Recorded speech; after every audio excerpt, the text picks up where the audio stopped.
আসসালামু আলাইকুম ওয়া রাহমাতুল্লাহি ওয়া বারাকাতুহু। ইন্নাল হামদালিল্লাহ ওয়াস সালাতু ওয়াস সালামু আলা রাসূলিল্লাহ ওয়া বা'দ।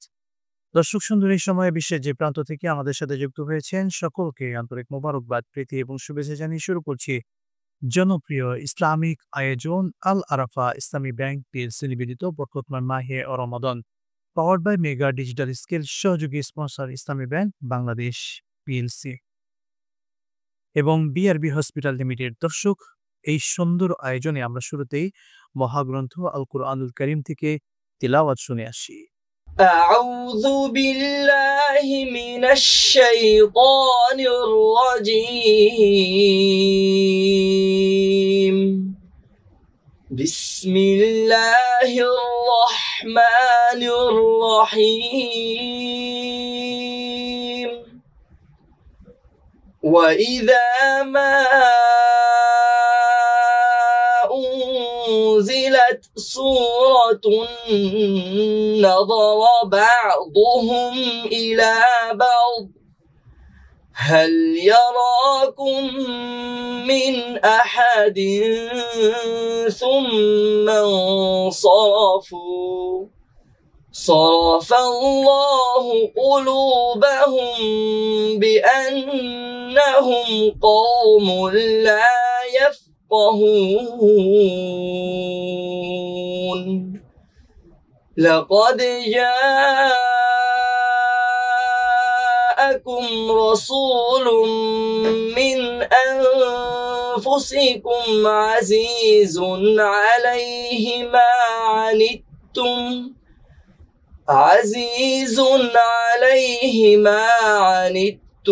حريص عليكم بالمؤمنين رؤوف رحيم. صدق الله العظيم. আলহামদুলিল্লাহ, আমরা চমৎকার কণ্ঠে আল্লাহ সুবহানাহু ওয়া তাআলার কালামের বাণী শুনলাম। দর্শক, আজকে পরিচয় করে দিচ্ছি আজকের সুন্দর আয়োজনের দুজন বিজ্ঞ অতিথি দ্বয়ের সঙ্গে। ঠিক আমার সামনেই রয়েছেন জনপ্রিয় ওয়াইজ মুহতারাম মুফতি মাওলানা আব্দুল কাদের সিদ্দিকী। আসসালামু আলাইকুম ওয়া রাহমাতুল্লাহি ওয়া বারাকাতুহু। দর্শক, রয়েছেন আজকের আয়োজনে আমাদের সম্মানিত একজন অতিথি জনাব মোহাম্মদ জি এম সালাউদ্দিন। আসসালামু আলাইকুম ওয়া রাহমাতুল্লাহি ওয়া বারাকাতুহু। ওয়ালাইকুম আসসালাম ওয়া রাহমাতুল্লাহি ওয়া বারাকাতুহু। আপনাদেরকে অভিনন্দন আমাদের চমৎকার আয়োজনে। দর্শক, আমরা কথা বলবো এমন একটি বিষয় নিয়ে, এই আত্মশুদ্ধির মাসে আমরা নিজেদের আত্মশুদ্ধি এবং বর্তমানে এটার প্রয়োজনীয়তা নিয়ে আমরা কথা বলবো। সত্যিকার অর্থে কদ আফলাহা মান তাযাক্কা। আমরা আমাদের আত্মশুদ্ধি যতক্ষণ না আসবে আমরা সফল হতে পারবো না। এজন্য আমাদের ব্যক্তি জীবনে আত্মশুদ্ধির গুরুত্ব অনেক বেশি। সুতরাং আত্মশুদ্ধি বলতে আমরা আসলে কি বুঝে থাকি যদি বলতেন? আলহামদুলিল্লাহ, ধন্যবাদ বিজ্ঞ উপস্থাপক আপনাকে। আত্মশুদ্ধি অর্থাৎ আত্মার পবিত্রতা, যে সম্পর্কে আল্লাহ সুবহানাহু ওয়া তাআলা কোরআন শরীফের মধ্যে বলেন, কদ আফলাহা মান তাযাক্কা। আল্লাহ সুবহানাহু ওয়া তাআলা বলেন, তারাই সফল কাম যারা নিজেদের অন্তরকে পরিশুদ্ধ করতে পেরেছে। অর্থাৎ অন্তরটা কি, এ সম্পর্কে আল্লাহ নবী সাল্লাল্লাহু আলাইহি ওয়াসাল্লাম হাদিসের মধ্যে বলেন, মানুষের দেহের মধ্যে এক টুকরা গোস্তের টুকরা আছে, ওইটা যদি পবিত্র হয় গোটা মানুষটাই পবিত্র। তখন সাহাবায়ে কেরাম বলেন, সেটা কি? আল্লাহ নবী বলেন, আলা ওহিয়াল কলব, আর সেটি হলো কলব, অর্থাৎ যেটাকে বাংলায় বলা হয় হৃৎপিণ্ড আর ইংরেজিতে বলা হয় হার্ট। আসলে মানুষের মানুষ যত কাজ করে, বাহ্যিক আর আত্মিক যত কাজ করে, সব কিছুর বিচার কিন্তু এই আত্মাটা করে থাকে, এই কলব করে থাকে। এই জন্য এই কলবটাকে পরিষ্কার করা, মানুষ গুনাহ করতে করতে, পাপ করতে করতে পুরা আত্মাটাকে, কলবকে কালিমাময় করেছে। এই কালিমাময় আত্মাকে পবিত্রকরণ, পরিষ্কারকরণের যে পন্থা, তাকেই বলা হয় আত্মশুদ্ধি। ইসলামী শরিয়াত এবং ইলমে তাসাউফের ভাষায় আত্মশুদ্ধির প্রয়োজনীয়তা অত্যন্ত গুরুত্বপূর্ণ। একজন পরিপূর্ণ মানব হতে গেলে, পরিপূর্ণ মানবীয় গুণাবলী অর্জন করতে গেলে আত্মশুদ্ধির প্রয়োজনীয়তা অনস্বীকার্য। অবশ্যই আমাদেরকে আত্মশুদ্ধি অর্জন করতে হবে। শুকরান জাযাকাল্লাহ। মুহতারাম, আপনার কাছে জানতে চাও জনাব জিএম সালাউদ্দিন, আত্মশুদ্ধি আমাদের আত্মার সাথে সংশ্লিষ্ট একটি বিষয়। এই আত্মশুদ্ধির গুরুত্ব নিয়ে যদি বলতেন। ধন্যবাদ মাতায়াম। খুবই গুরুত্বপূর্ণ একটি বিষয় আত্মশুদ্ধি। আমরা যদি দেখি আত্মশুদ্ধি শব্দটা বিশ্লেষণ করি, আত্মশুদ্ধিটা হচ্ছে নিজেকে পবিত্র করা, আত্মার পরিশুদ্ধতা। জি। তো সুতরাং এটা হচ্ছে মানব জীবনের খুবই গুরুত্বপূর্ণ একটি বিষয়। মানুষ সহজে মানুষ নয়, পশু সহজেই পশু, কথা প্রচলিত আছে। তো সুতরাং মানবীয় গুণাবলী অর্জন করতে হবে। সেগুলো কি? আল্লাহ সুবহানাহু ওয়া তাআলা নিজে পবিত্র, তিনি পবিত্রতা পছন্দ করেন। ঠিক তেমনি প্রত্যেক রাজারই একটি নির্দিষ্ট এলাকা, সংরক্ষিত এলাকা আছে। আমরা যদি চিন্তা করি যে আল্লাহ তাআলারও কিন্তু কিছু সংরক্ষিত এলাকা আছে, যেখানে প্রবেশ নিষেধ। সেগুলো কোনগুলো? সেগুলো হচ্ছে খারাপ দিকগুলো। যদি আমরা বিশ্লেষণ করি, সেখানে যদি আমরা যাই তাহলে কি হবে? আল্লাহর আমরা বিরোধী এলাকায় আল্লাহর সীমানাকে সীমানাকে অতিক্রম করে গেলাম। তাহলে আমাদের পরিণতি কি হবে সে সম্পর্কে আল্লাহ বলে দিয়েছেন। তো সুতরাং আমাদেরকে পরিশুদ্ধ হতে হবে। এবং যদি জাগতিক হিসেবে আমরা চিন্তা করি, জাগতিক হিসেবে আমি যদি পরিশুদ্ধ হই তাহলে সমাজে একজন সম্মানিত ব্যক্তিতে পরিণত হবে। আমরা সমাজে মানুষজন তাকে শ্রদ্ধা করে। কিন্তু যদি আমরা দেখি যে সমাজে একজন যদি ঘুষখোর হয়, সুদখোর হয়, বা যিনি হচ্ছে মাস্তানি করবেন, তাকে কি কেউ কখনো ভালো চোখে দেখে? কখনো ভালো চোখে দেখেন। সুতরাং এখানে আমরা পরিষ্কার যে আমাদেরকে পরিশুদ্ধ হতে হবে। নিঃসন্দেহে আমরা এখান থেকে শুনবো। চমৎকার আলোচনা করেছিলেন বিরতির পরে। দিচ্ছি এ পর্যায়ে ছোট্ট বিরতির সাথেই থাকুন, ফিরছি ইনশাআল্লাহ।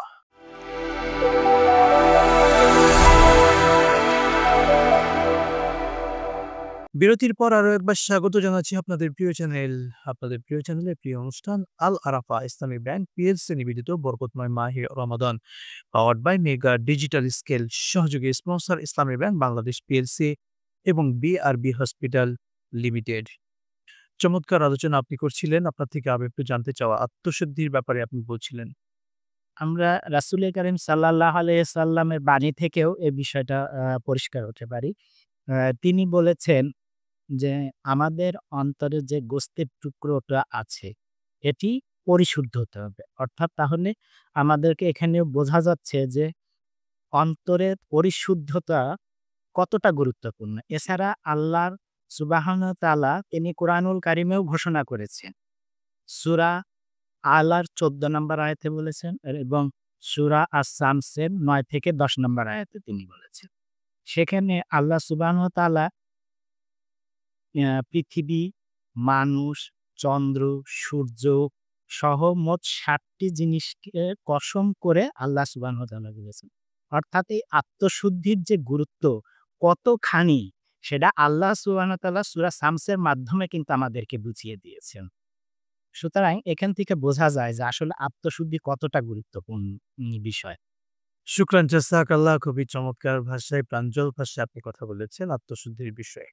মুহতারাম, আপনার কাছে জানতে চাওয়া আত্মশুদ্ধি, এটার সাথে ইলমে তাসাউফ মূলত এটার কি একটা সম্পর্ক আছে এবং এটার মর্যাদা কি সেটাও একটু বলুন। জি, আলহামদুলিল্লাহ। অবশ্যই আত্মশুদ্ধির সাথে ইলমে তাসাউফ পারস্পরিকভাবে জড়িত।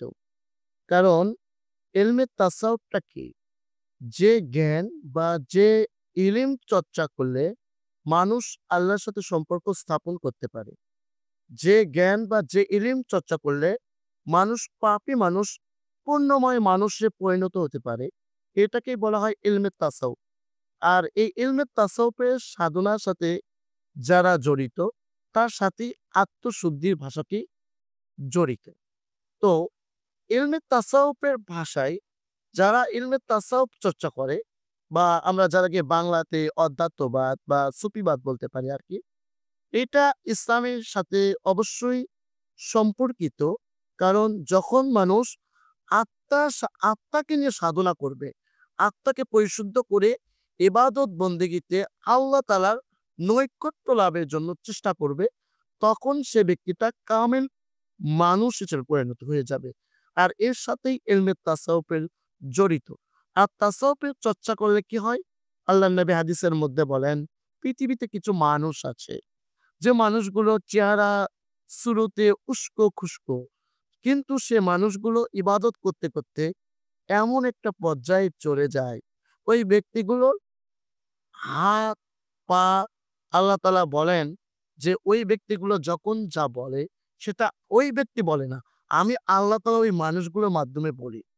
এবং ওই মানুষগুলো যেটা করে সেটা ওই মানুষগুলো করে না, আমিই করি। তার মানে কি? যারা হক্কানি আল্লাহর ওলি, আমি ভণ্ডদের বলছি না, যারা হক্কানি আল্লাহর ওলি, যারা ইলমে শরীয়ত এবং ইলমে তরিকতের পাবন্দি করে, যারা শরীয়ত এবং তরিকতের সাথে সুফিবাদের চর্চা করে, তারা অবশ্যই আল্লাহর ওলি। আর এই আল্লাহর ওলিগণ যুগে যুগে পথভোলা মানুষদেরকে আল্লাহর সাথে সম্পর্ক করার জন্য, যুগে যুগে মানুষকে আল্লাহর সাথে সম্পর্ক করে দেওয়ার জন্য যে সাধনা বা যে পন্থায় কাজ করে, সেটাকে বলা হয় ইলমে তাসাউফ। চমৎকারভাবে অনেকগুলো পয়েন্ট বলেছেন। সত্যি আমরা তাদের কথা কেন ভুলে যাব? ভোলার কথা নয়, কেননা দর্শক আমরা জানি এই বাংলাদেশ সহ ভারত উপমহাদেশে কাদের হাত ধরে ইসলাম এসেছে। শাহ মখদুম রহমাতুল্লাহ আলাইহি শুয়ে আছেন রাজশাহীর বুকে, সিলেটের বুকে শুয়ে আছেন শাহজালাল রহমাতুল্লাহ আলাইহি, শেরশাল্লার বাগেরহাটে শুয়ে আছেন খান জাহান আলী রহমাতুল্লাহ আলাইহি। এভাবে দর্শক বিভিন্ন ওলামায়ে কেরাম, সুফি সাধকগণ, আল্লাহওয়ালাগণ তাদের পদচারণা, তাদের মেহনত, পরিশ্রম, ত্যাগে আমরা ইসলাম এত সহজভাবে পেয়েছি। আমরা তাদের জন্য সত্যিকার অর্থে দোয়া করি তাদের মাগফিরাতের জন্য। নিচ্ছি এ পর্যায়ে আরো একটি বিরতি, সাথেই থাকুন, ফিরছি ইনশাআল্লাহ।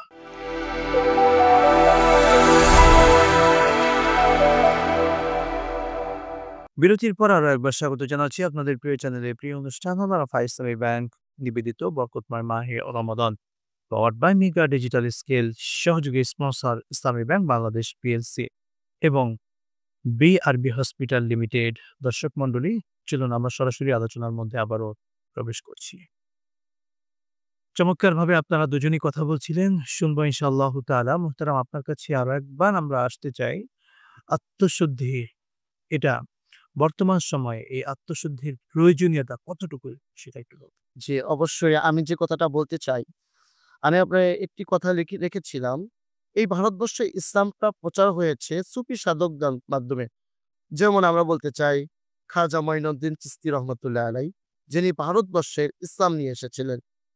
সেই খাজা মঈনুদ্দিন চিশতি রহমতুল্লাহ আলাইহি সে সময় হিন্দু কর্তৃক অনেক পাপী তাপী মানুষদেরকে, পথভোলা মানুষদেরকে দিন ইসলামের দাওয়াত দিয়ে এবং ইসলামের সুমহান বাণী প্রচার করে ইসলামের দিকে নিয়ে আসছে। বর্তমান যে সময়টা পার করছি আমরা, এই সময়টা সায়েন্সের উন্নতি হয়েছে, বিজ্ঞানের উন্নতি হয়েছে, সভ্যতার উন্নতি হয়েছে, কিন্তু মানুষের নৈতিকতা একেবারে নিম্ন স্তরে চলে গিয়েছে। মানুষের মধ্যে মানবিকতা, মানবিকতার যে গুণাবলী, এটা নষ্ট হয়ে গেছে। কিন্তু একটা মানুষ যখন আত্মশুদ্ধির সাধনা করবে, তাসাউফের সাধনা করবে, ওই মানুষটার মধ্যে মানবিক গুণাবলী অর্জন হবে। তো আমি যে কথা বলছিলাম, বর্তমান সময়ে অবশ্যই আত্মশুদ্ধির প্রয়োজনীয়তা আছে। যে সময়ে বিজ্ঞানের চর্চা হয়েছে, বিজ্ঞান উন্নত হয়েছে, সভ্যতার উন্নতি হয়েছে, কিন্তু মানুষের মধ্যে মানবিকতা নেই, নৈতিকতা নেই, একজন মানুষের প্রতি একজন মানুষের শ্রদ্ধাবোধ, ভালোবাসা নেই। আমরা মুসলমান দাবি করি, কিন্তু আমাদের মধ্যে যে একজন ভাই আর একজন ভাইয়ের সাথে যে সম্পর্ক, একজন মানুষ হিসেবে বা প্রতিবেশীর সাথে সম্পর্ক, এটা অবশ্যই বর্তমান সময়ে নেই বললে চলে। কিন্তু আমি যখন আত্মশুদ্ধি সাধনা করব, আসলে আমি যখন অসুস্থ হই, আমি যখন মাথা ব্যথা করে বা আমার যখন জ্বর হয় বা অন্যান্য শারীরিক যখন আমার ডিজিজ দেখা দেয়, তখন আমি একজন বিশেষজ্ঞ ডাক্তারের কাছে যাই।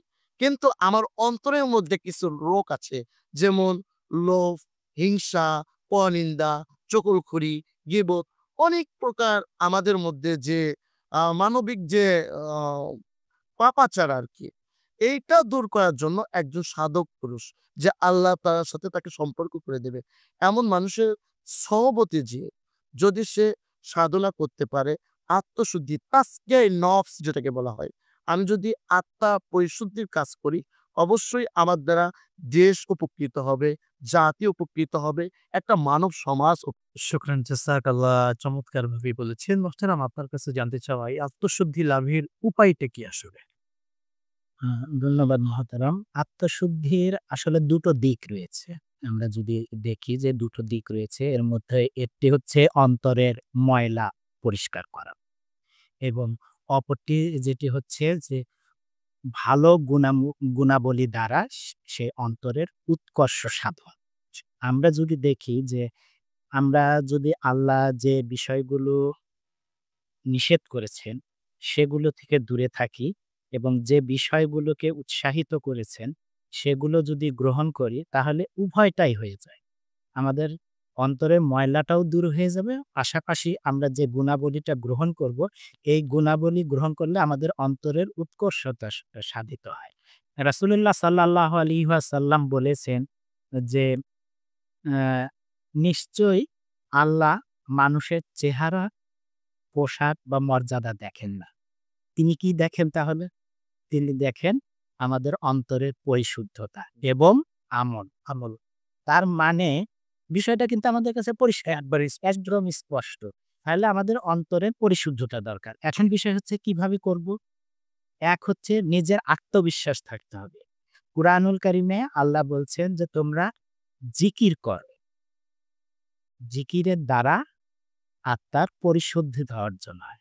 আমি যদি সবসময় আল্লাহর ধ্যানে মগ্ন থাকি, তাহলে কি হবে? আমি খারাপ কাজ করতে পারবো না। কারণ আমার মনে আল্লাহর ভয় আছে। আমি ঘুষ নিতে পারবো না। কারণ আমি তো আল্লাহর জিকির করছি। অন্তরে আল্লাহর জিকির করছি। আমি সুদ খেতে পারবো না। কারণ আমার ভিতরে আল্লাহর জিকির হচ্ছে। আমি যদি নিয়মিত কোরআন তেলাওয়াত করি, আমার মধ্যে অটোমেটিক একটা নূর সৃষ্টি হয়ে যাবে। কারণ কোরআন নিজেই একটা নূর।